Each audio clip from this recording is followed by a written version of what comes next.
Hi, today we're going to be looking at animals in urban environments, and I'm going to be telling you about some research on how they're affected by the environment. Now, in evolutionary terms, urban environments represent huge upheavals, the source of massive changes that usually happen over millions of years, and we used to think that only a few species could adapt to this new environment.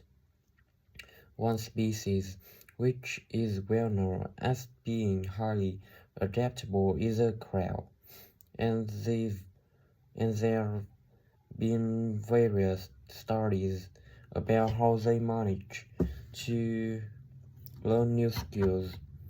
Another successful species is the pigeon because they are able to perch on ledges on the walls of city buildings just like they once perched on cliffs by the sea. But in fact, we're now finding that these early immigrants were just the start of a more general movement of animals into cities and of adaptation by these animals to city life. And one thing that researchers are finding especially interesting is the speed with which they're doing this. We're not talking about gradual evolution here. These animals are changing fast. Let me tell you about some of the studies that have been carried out in this area. So, in the University of Minnesota, a biologist called Emily Snellroth and her colleagues looked at specimens of urbanized small mammals such as mice and gophers that had been collected in Minnesota and that are now kept in museums there. And she looked at specimens that had been collected over the last 100 years, which is a very short time in evolutionary terms. And, and she found that during that time, these small mammals had experienced a jump in brain size when compared to rural mammals. Now we can be sure this means they are more intelligent.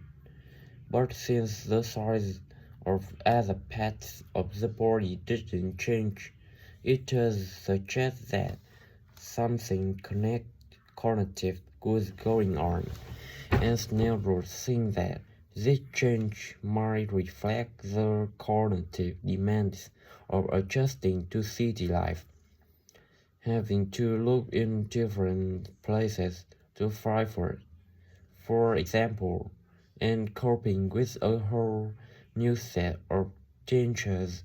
Then over in Germany at the Max Planck Institute, there's another biologist called Katharina Mironter who done some experiments with blackbirds living in urban and rural areas.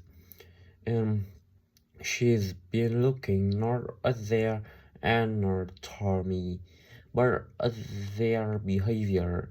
So as you my expert, she's found that the urban blackbird tend to be quite bold.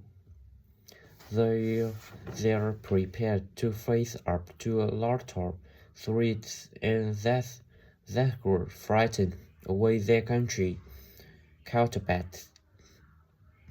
But there one type of situation that does seem to frighten the urban blackbirds, and that anything near anything they haven't experienced before. And if you think about it, that's quite sensible for a person living in the city. Jonathan Edwards in Indiana University is looking at how a range of animals respond to urban environments. He's found that when they're under stress, their internal system reacts by reducing the amount of hormones such as cortisol into their blood. It's a sensible seeming adaptation. A rat that gets scared every time a subway train rolls past gonna be very successful. There's just one more study I'd like to mention, which is by Sarah Parton and her team, and they've been looking at how squirrels communicate in an urban environment, and they've found that a routine part of their communication is carried out by waving their tails.